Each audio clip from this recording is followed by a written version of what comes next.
Congressman Dennis Ross. He's on your screen right now. He's a Republican of Florida representing the 12th District around Barstow. And he's in the Education and Workforce, Judiciary Committees, and Oversight and Government Reform. Congressman, thanks so much for being here. Thank you. Good morning. I want to pick up with a tweet you sent out recently. And here's what you wrote. Every congressional office budget took a 5% cut this year. If discretionary spending took a 5% cut now, it would be $65 billion. Done. Move on to 2012. Yes, ma'am. Will you comment more about that? Others have suggested that across-the-board spending cuts are a lack of leadership. So what's your view on this? Well, it's more symbolic. First of all, we are, again, as you well know, we've inherited a budget year where no budget was passed by the previous Congress. And as a result of that, we have been distracted to some great deal with having to deal with the continuing resolution instead of focusing on some of the major issues, which is what we now see in the 2012 budget, is that we're going to have to cut significantly. And that significant cuts are trillions of dollars, not billions of dollars. And so the reason for the tweet is to symbolically say we need to get on with the real business. And the real business is addressing the fact that this country is broke, that we don't have the money to fund projects that we have funded for years and years that people have become used to. We've got to get back to an austerity program. We've got to get back to fiscal prudence. And so what I'm saying is, in this tweet, is that let's just take a 5% cut and move on. We've only got 6 months left of this budget year. And we've got the bigger battle ahead of us. We've got the 2012 budget, and we've got the debt ceiling. These are significant issues that dwarf what we're doing today. But unfortunately, where we are today is very crucial because we're this close to shutting down government. So what are you willing to vote for in the next 24 hours? Well, first of all, I'm willing to make sure that we fund our troops, that we fund the Department of Defense, because it would be irresponsible and unconscionable to walk out of here with a government shutdown and not fund those who are in harm's way. That is our first priority, and we need to make sure we do that. If what we're doing is working towards negotiations, towards resolving the rest of this year's budget, then let's make sure we're doing that prudently, but let's take the first priority and make sure that we're funding those in the Department of Defense. When I spoke with a general a couple of weeks ago, he said, Dennis, the short-term CRs are killing us. We can't strategically plan. We can't deploy because we don't know what our budget's going to be like in 2 weeks. That's irresponsible. We need to take care of that as our first priority. Are you willing to compromise on any of the policy riders that seem to be the sticking point between the Democrats and Republicans? Well, you know, the policy riders, you know, when you try to take them out of the budget, they become policy riders. When they're put into the budget, they're appropriations. So it depends on how you define this. What I think is important is that we have to look at the bigger picture. The bigger picture is 2012 and thereafter. And that's where that's really where we have to be. But we can't get there until we get past funding 2011. I want to see us, we've made significant cuts to date, more so than any other Congress has made. And what we need to do is keep pushing for as many cuts as we can, but let's not do so at the expense of shutting down government and not taking care of those who are in harm's way. And would you talk a little bit about your concerns about a government shutdown? How bad a situation would that be if that happens? Well, you know, for those who have thought, you know, we need to shut down the government to prove a point, we have to be, all in the name of fiscal prudence, we have to understand that any shutdown will be more expensive than keeping the government open. There will be retroactive pay for government employees. There will be startup costs, the expenses that will show that this was a very expensive undertaking in the sense that it's going to cost more to shut down and restart. So I don't want to see a government shutdown. I think that a government shutdown can be and should be avoided. However, to that end, all of us, our staff, the congressional staff, federal agencies, everyone is making contingency plans in the event of a shutdown. To the Congressman's point, the New York Times had a chart in it this week that looked at the cost of past shutdowns. In 1981, the cost was estimated at 80 to 90 million in back pay. The October 4th shutdown, 65 million in back pay. 86, 62 million in back pay and related expenses, and October 6, 1990, 1.7, and the two combined shutdowns in 95 to 96, which are so often compared with the time we're in right now, estimated $1.4 billion in total combined costs for back pay for federal workers and other expenses. Congressman, before we get to calls, tell us about the economic situation in the 12th District. How are things doing?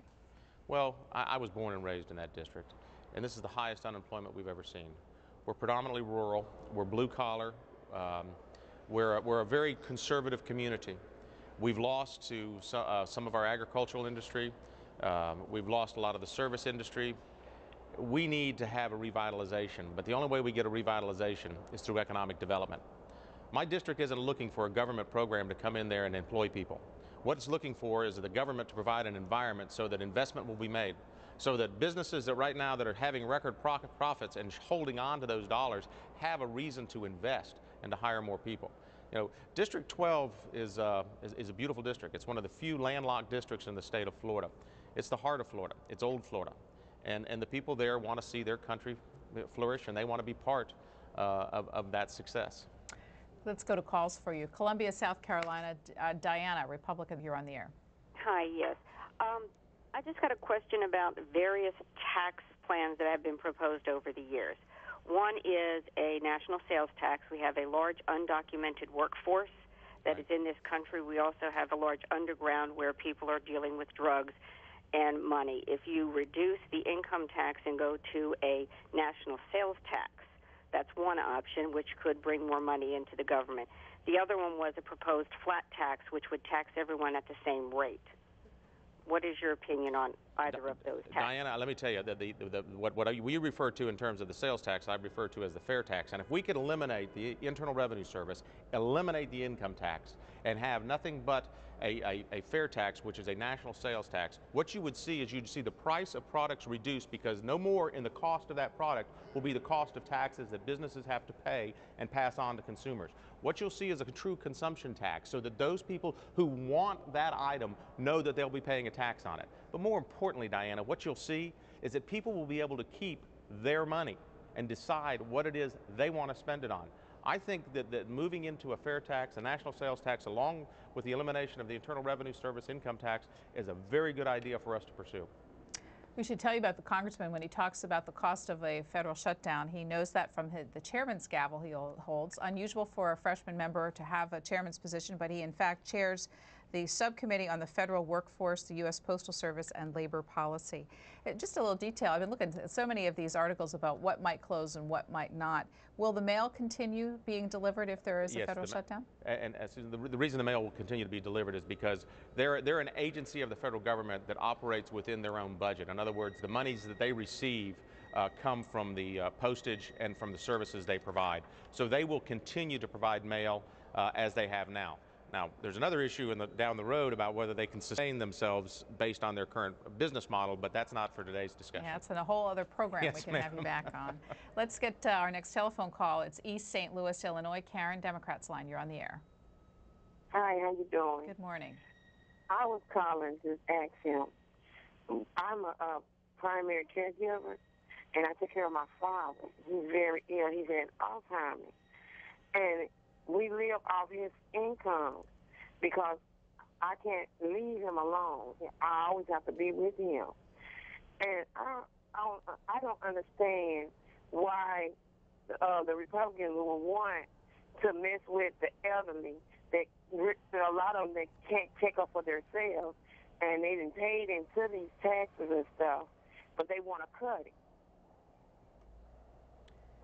Many of the headlines, I'm going to just pick up on her comments and her own personal situation. Many of the headlines that have been coming out of the 2012 budget proposal from Mr. Ryan suggest that it unfairly hits the poor and the elderly in society.